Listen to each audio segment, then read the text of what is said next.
What is up, guys? It is Baseball with Nerd, back with another MLB video. Today we're going to be breaking down the most unbeatable, unbreakable MLB records of all time, looking at single season, career records, anything and everything, just records that I feel like are pretty impossible to beat and will never be beaten, and if they are beaten, it'll be a very special player. We're going to be going back and forth into some very unbeatable ones, into some ones that, like I said, might be beatable but are probably not, and if I have an idea that they might be, we'll maybe throw out some players we think could beat them.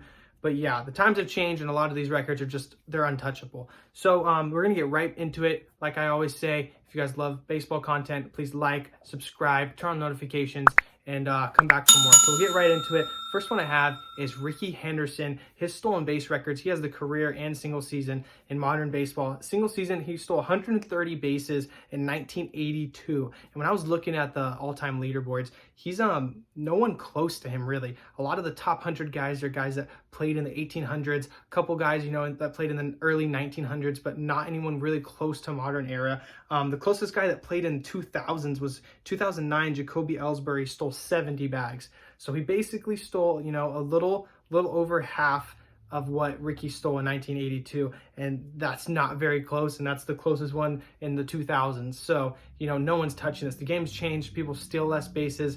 There's not as many speedy contact guys that are that good in the game that have, not only the reads he took and the leads he took, but his speed to go with it, and the game's just different. People steal less. It's not really utilized as much in the game. And there's other one, the career record, that's 1,406 career stolen bases. And this one, no one's touching this one. I don't think many guys, the speedier guys in the league right now, probably aren't gonna finish, even half as many stolen bases as Ricky Henderson had in his career, 1,400. I think Billy Hamilton and guys like that, I think Billy Hamilton has 300 and something right now, and he's played like 9 seasons.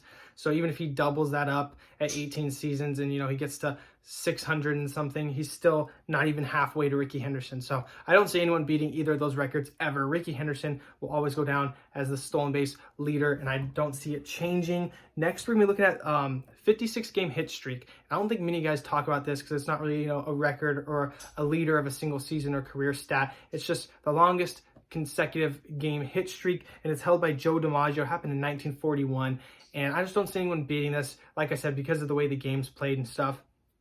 Guys taking time out, with how good pitchers are, with how, power hitting is so much bigger than it was, and the way that people think about hitting nowadays, I think it's changed a lot.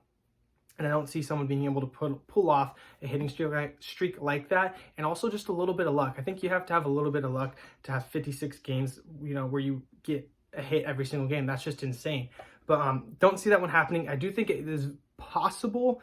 And I don't think you could say it's impossible, but that's almost, that's less, but not that far off from half the season of getting a base hit consecutively. And I see maybe a guy like, I'm an Angels guy, so this is going to sound like a homer pick, but like a David Fletcher, like a DJ LeMahieu, guys like that just makes, insane contact with the ball and still hit the ball hard. I think a guy like that could potentially, take this one away. I do have a cool stat. When Joe DiMaggio did this, he had 91 hits and 223 at-bats, a 408 average. He did still put up some good power numbers. He had 15 home runs with 55 RBIs and 56 runs. So he had about a run and an RBI per game and about a home run every 2.5 games. So that's really insane right there. He put up good power numbers as he got these hits. It's not like he just got cheap little hits, a blooper over second baseman's head and stuff like that all day. He actually was hitting the ball very well.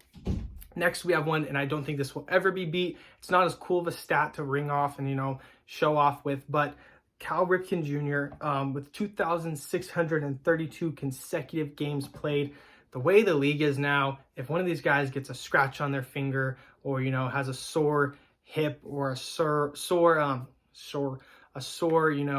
elbow, anything like that, they're getting pulled out. They're not playing. There's too much money in a lot of these guys. You got guys making close to $500 million and stuff like that. Those guys aren't playing through injuries that could potentially take them out for a season or potentially take them out for their career. No GM or owner is taking that risk or letting a manager take that risk.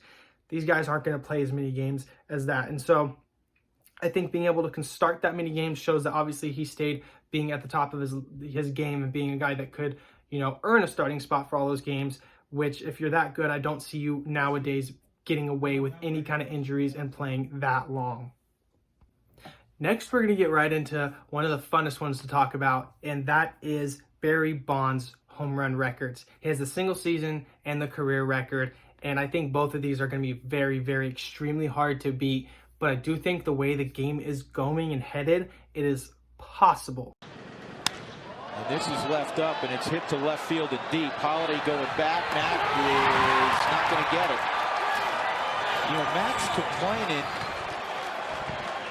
that a fan interfered. He's not going to get this call because he never leaped. It's a two-run home run for Bonds, and that's what I mean. You got to locate with him. He gets a feel. And that Don't think it's necessarily going to happen. I do think it's possible, but these are going to be some, insane record. If someone does beat them, it's going to be an insane player. And we're going to jump in first and look at his single season record. He has 73 home runs in 2001. That's the record. But if you look at it, a lot of the guys that are close to him, like the next 6 on the list, are all guys that played within 3 years of that, steroid era. It makes sense why there were so many home runs. Don't get me wrong. But there are some dudes nowadays who aren't on steroids, as far as we know, and are huge and hitting insane amount of home runs. And so I do think this is potential. I don't think it will be broken, but I do think there is potential here. And like looking at 73 in 2001, Barry Bonds. Then in 70 is the next on the list, 1998, Mark McGwire. 66 from Sammy Sosa in 98. 65 from Mark McGwire again in 99. Sammy Sosa again was 64 in 2001. And Sammy Sosa was 63 in 1999. Now we know Sammy Sosa, Mark McGwire, Barry Bonds, all these guys, cheated in different ways. So I know that's against them, but I don't see anyone putting up those kinds of numbers in a current season right now. If anyone has a chance, it is my man, Giancarlo Stanton. The dude put up 59 in 2017. He's the only active player that I see anywhere close to the top of this list. And I could see with just his pure size and, playing at Yankee Stadium, I could see him maybe getting 73, 74. I don't think, that's almost a home run every other game. He'd have to stay healthy, which is very hard for him to do. But DHing for the Yankees in that stadium, I do think it could be possible. I think the pitchers are even better nowadays, and he's obviously not allowed to juice. So it's going to be harder than Barry Bonds' path, in my opinion, but that's why I think he will not do it. If anyone does, it would be him. Going to career, 762. There's a lot of guys that are close, in my opinion, that could have a chance at doing this one. And I think one of them is obviously Mike Trout.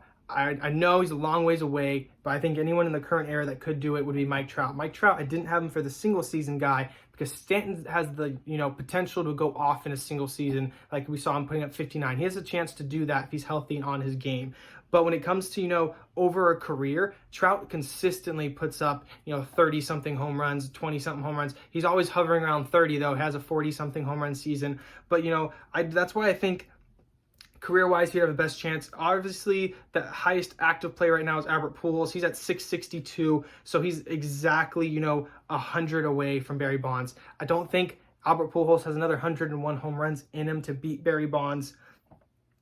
I think he'd have to play a lot longer. The problem is pretty much once he got to the Angels, he went straight down. I looked at the stats all across the board. He was insane. He was a Mike Trout-esque, Barry Bonds-esque guy with the Cardinals for whatever 10, 11 seasons he was there. As soon as he got to the Angels, just kind of dipped down. Still one of the best players of all time, and I love him, but I don't see him putting up another 101. I don't think he has that left in his career to beat Barry. I think the person that would have the best chance to beat him would be Mike Trout, but I still don't even think that's happening. 762 is just so many career home runs, and you have to be able to play for a long time and consistently put up 30-plus home runs. Pujols, once he got to the Angels, like I said, his last 10 years, hasn't consistently put up their seasons where he puts up 15 or this or that, and Bonds is consistently basically putting up 30 plus every year, 25 at the minimum. So that's a very hard feat to happen, and I think Trout would be the best bet for that. Next, we're getting into strikeouts. I'm going to go to Nolan Ryan's career strikeouts of 5,714. This is just so many strikeouts, and I know what you're thinking is probably the way the game is now. There's home runs and there's strikeouts. It's not small ball anymore. I think, more guys, we see guys who throw hard all the time. We see stuff like that. And so I do agree with that for looking at the way the game is, but I don't think that is the only deciding factor. Nolan Ryan, one of the best pitchers of all time. People forget, though, he played 27 seasons. Most of the people on the list behind him, 22 for Randy Johnson, 24, 22, 20, 22, 23, 21. No one's, above 22 or 23 seasons. And he played not only 4 or 5 more seasons than most of the guys on the strikeout list, but he was throwing like 98 and above until he was 47 or whatever. So he could pitch not only a long extended period of time with almost 30 seasons, but he was still throwing hard and still a very good pitcher towards the end. A lot of guys we see get towards the end of their career and their speed, their velocity, dips off. Some of their movement might dip off a little bit, but they use their brain, their experience, and stuff like that. They're just baseball IQ to boost them back up and give them that advantage over the younger guys who can throw harder. Nolan Ryan had both. He could still throw hard. He could throw just as hard as the young guys coming out of the draft and stuff like that. So if any of these pitchers, could stick up in keep their velocity up and everything up and be that dominant for 25, 27 seasons, they would have a chance. I just don't think anyone's going to do that. I think with how many good young guys are coming up that throw hard and are good pitchers and stuff like that, I don't see many guys playing 27 seasons and being that dominant and staying in a starting rotation, getting to pitch every 5 days that long. That's why I don't think anyone will touch this. And just looking at it, the next guy on the list is Randy Johnson. He's got 4,875 strikeouts, and everyone below him, that it teeters off a couple hundred strikeouts, couple 150, 60, whatever.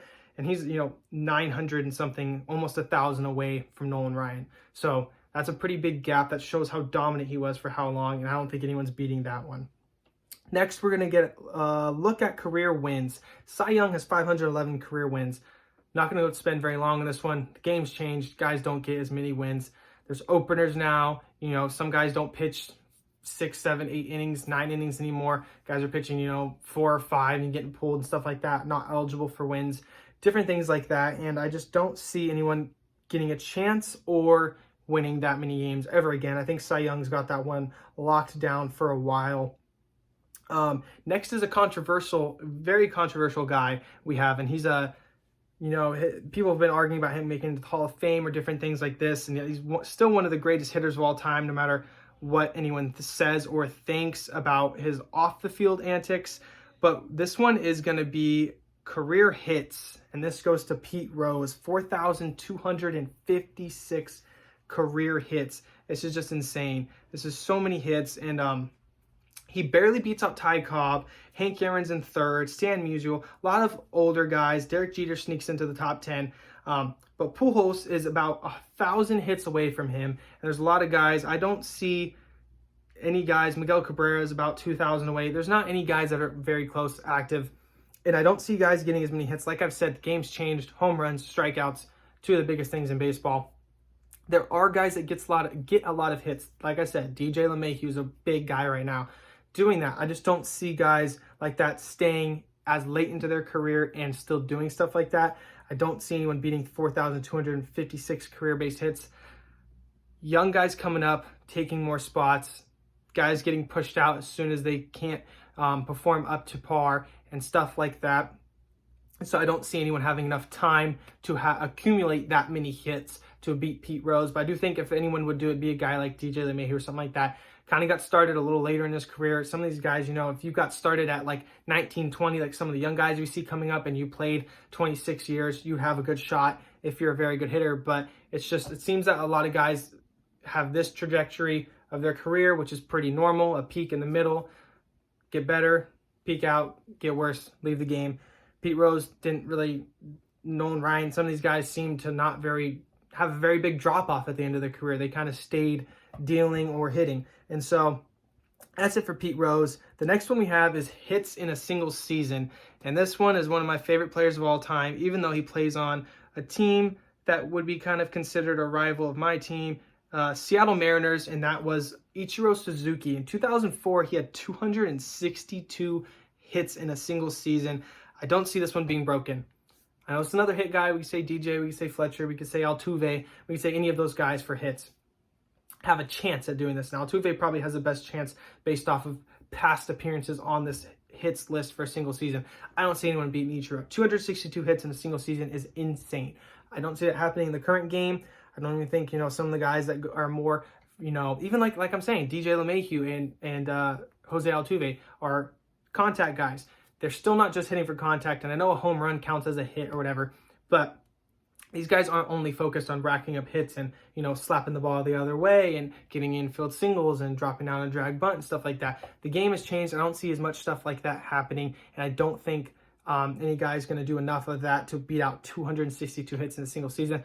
I would put my money right now, if it did happen, I would put it on DJ LeMahieu. I could see Jose Altuve bouncing back and maybe beating it, because he does have an appearance on this list not too far away. Jose Altuve, he had 225 hits in 2014.